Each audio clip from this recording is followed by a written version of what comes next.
20:01 minutos, arrancamos en otro bloque más de la Resistencia. Comentanos, Horacio, con qué encontramos. Hoy he querido compartir con ustedes una serie de pensamientos que he ido desarrollando a lo largo de este fin de semana, porque ya se cumplen más o menos 2 semanas, si mal no me equivoco, desde el ingreso del régimen talibán en forma oficial al dominio de la zona de Afganistán. Para evitar cuestiones legales, vamos a tratar de ser lo más prudente posible. Y acá yo estaba pensando que muchas veces la gente dice, ¿por qué hablar de lo que sucede en Afganistán desde Argentina, desde Occidente, desde tierras cristianas?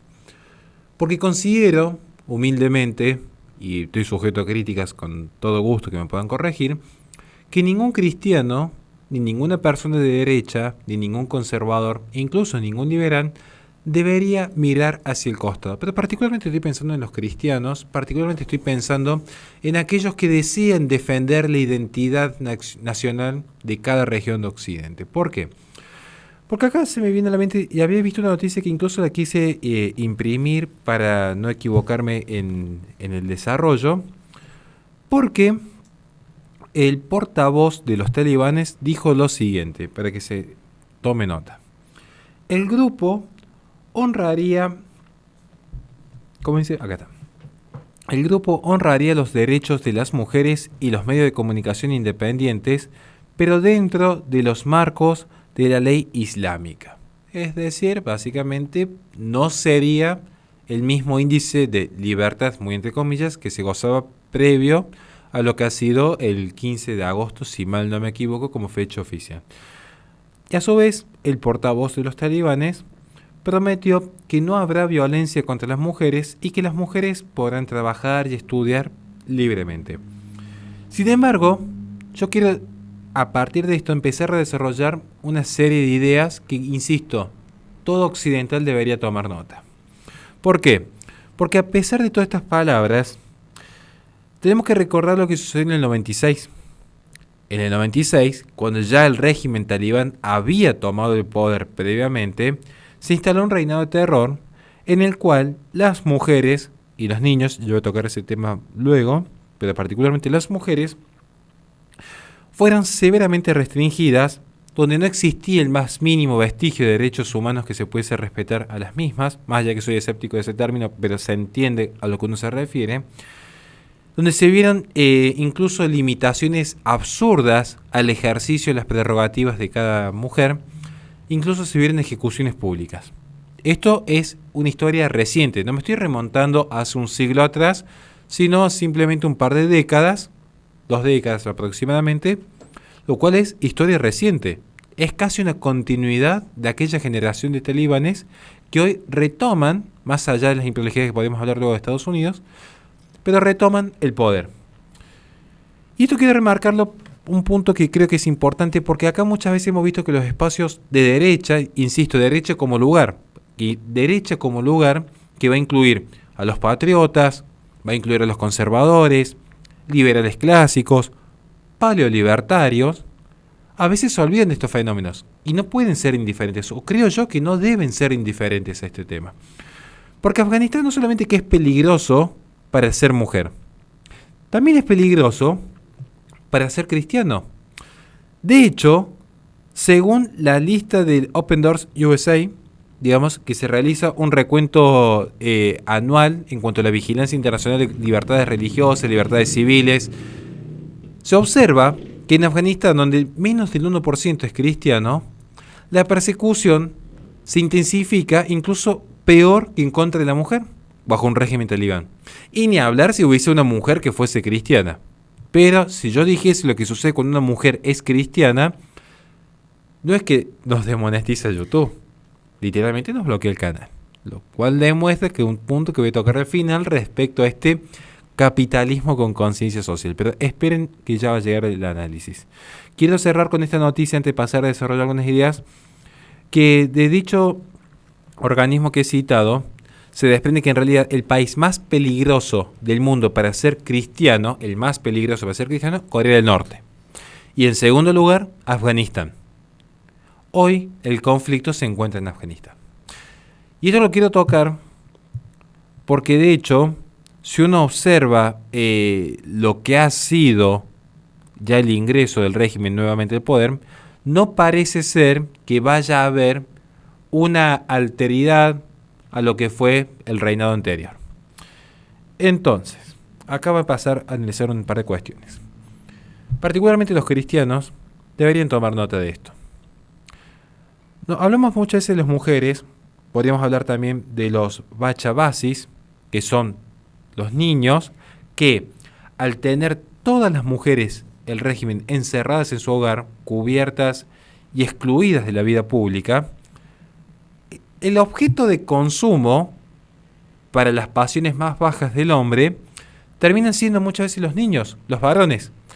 Digo esto porque no podemos esperar absolutamente nada del progresismo como género y el feminismo como especie que vayan a hacer alusión a estos niños que están sufriendo. Pero al menos nosotros que sí estamos del lado correcto, lo cual no implica hacer lo correcto, pero al menos estamos del lado correcto, también queremos poner en manifiesto esta situación que no puede ser silenciada. No es solamente la mujer la que sufre, el niño varón también sufre bajo este régimen.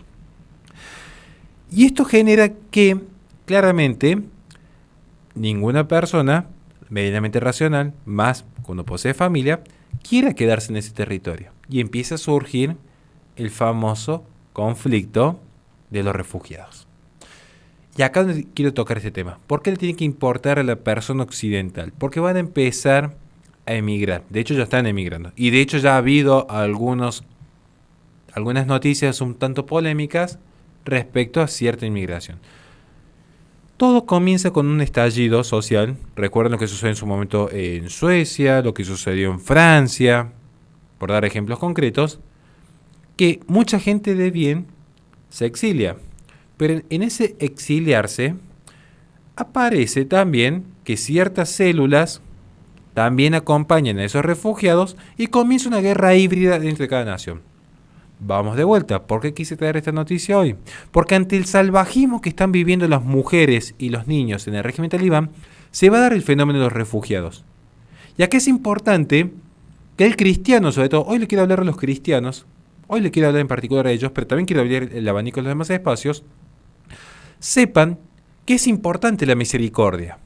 Es muy importante la misericordia y la caridad, virtud teologal que va a seguir luego de esta vida. Pero también es importante la defensa de la propia identidad. Y acá justamente voy a citar al gran sabio de Jesucristo. Jesucristo salvó a la mujer adúltera de ser lapidada. Y muchos dicen, muchas mujeres suelen decir, ¿quién sos vos para juzgarme? Porque mirá que Jesucristo salvó a la adúltera. Totalmente de acuerdo. Esto se ve mucho en redes sociales. Lo que se olvidan es que luego Cristo, cuando se va a la muchedumbre, le dice a la mujer adúltera, ve y no peques más. Esta parte como que ya no la muestran. Algunas influencers esta parte como que la olvidaron. Como que citan a Cristo a medias. ¿Esto por qué es importante? Porque esto hace lo que es la sociedad occidental. Yo no estoy en contra de la acogida a los refugiados. Creo que es un acto de solidaridad, creo que es un acto de misericordia, es un acto de compasión e incluso es un deber moral ayudar al indefenso. Podría citar proverbios, pero ya sería muy bíblico este bloque. Es un deber moral ayudar al indefenso, pero uno no por ayudar al indefenso debe descuidar el propio hogar. Los voy a plantear incluso una anécdota propia, no me gusta hacer alusiones para que se entienda. A mí me encanta poder ir y ayudar a un merendero. Y de hecho tengo mis hermanos y mis camaradas aquí presentes que tantas veces hemos estado trabajando en esta lucha. Y lo hacemos de corazón, pero yo no descuidaría alimentar a mi hija para alimentar a un merendero. Porque primero tengo que cuidar la patria chica y luego cuidar la patria grande. Primero tengo que cuidar mi familia y desde mi familia construir una vida comunitaria. Si se va a acoger a los refugiados, no se tiene que caer en la lógica del progresismo, que es la diversidad cultural. Porque en esta lógica de acogida de los refugiados, lo que va a suceder es que en esta diversidad cultural, en este ampliar el mundo sin fronteras, se cree que todas las culturas son iguales. No es lo mismo ser un niño o ser una mujer en un régimen talibán que en un régimen cristiano. Y ni siquiera voy a hablar de un ateo secularista como pudo haber sido el gran salto adelante de Mao Zedong, el goulash ruso de Stalin, los campos de Camboya o lo que sucedió en el Congo en su momento. Digo esto porque a veces se cree que el ateísmo secularista ya es como la forma más evolucionada. Cuidado con eso, pero no me quiero ir de tema.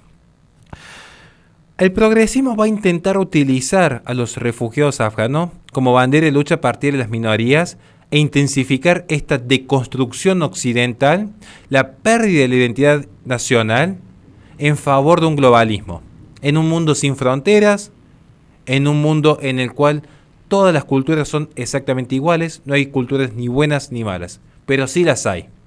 El bien y el mal existen, la historia de la humanidad es la historia del bien contra el mal, y querer equiparar el error a lo bueno es profundizar los vicios de la posmodernidad. Por eso quise traer este mensaje a los patriotas, liberales clásicos, paleolibertarios, conservadores, cristianos.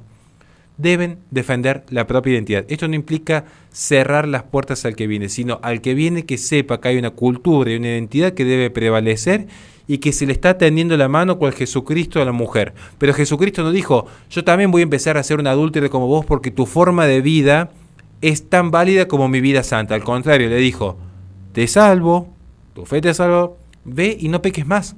Es decir, salí del error. A la gente que es acogida, sepan que estas son las consecuencias de estas falsas religiones. Y tienen consecuencias. Tienen consecuencias. Entonces, esto es lo que yo quiero remarcar. Porque como dijo Chesterton, donde hubo un altar hubo civilización. Y me remito a las pruebas empíricas de la sociedad occidental. Como en la historia del medievo a esta parte. Parece que en 10 siglos no pasó absolutamente nada. Se están olvidando cómo fue el proceso de conquista y reconquista. Y por qué fue necesaria la reconquista. Simplemente quería traer esto y cerrar con unas pequeñísimas palabras. ¿Por qué se da este fenómeno? Particularmente en Occidente. Por el relativismo de la democracia. Porque la democracia se plantea hoy como un dogma perfecto, donde lo bueno, bello y cierto depende de la mayoría circunstancial. Y lo que hay en el fondo es, en última instancia, la tolerancia al error. Entonces, cuando se viene a plantear que es tan válida la forma de vida de A como de B, cuando se dice, no, bueno, es la cultura de ellos, y es tan válida como tu cultura. A ver, hay una tolerancia al error. Yo lo que te diría es, si te parece tan válida la forma de vida cristiana en la sociedad occidental que se cimienta, no solo en el cristianismo, también está en el sistema jurídico romano, en la filosofía griega, pero que es un combo que hace a nuestra civilización. Si te parece un error la historia y la tradición conservadora que posee esta nación, ¿por qué no intentan llevar su modelo a aquellas regiones? A ver cómo les va. Entonces, esto es fundamental, porque después vemos a alguna feminista, alguna liber progre opinando tan banalmente, desconocen por completo la historia de la religión, pero opinan de todo. Una cosa que a mí me sorprende el día de hoy, pero bueno. Cuidado. Con esto cierro. Cuidado. Hay que defender la identidad, ¿saben por qué? Porque hoy no hay espacios verdaderos de resistencia. Con los refugiados van a aparecer células. Me remito a lo que sucedió en su momento en Francia, que ha sido una historia trágica. Ustedes piensen que del otro lado, cuando vengan infiltrados, con la gente de bien se infiltran algunas células, hay gente que está dispuesta a inmolarse y morir por lo que creen. ¿Y quiénes van a hacer la resistencia al frente? Dos amigos floripondios con un canicheto y una reverita de Netflix, comiendo un heladito de limón y tocándose la puntita. Entonces, ¿de quién depende salvar la sociedad occidental? De la gente que esté dispuesta también a sacrificarse por Dios y la patria. Nada más. Le recordamos a la gente que este programa se transmite todos los lunes de 18 a 21 por Play FM en Córdoba, Carrapato, Tucumán y San Fernando del Valle de Catamarca. Posteriormente se sube al canal de YouTube de La Resistencia, donde en la descripción de los videos tienen nuestras redes sociales para que se comuniquen con nosotros en caso de que quieran colaborar con este espacio. Vamos a un corte y enseguida volvemos con La Resistencia.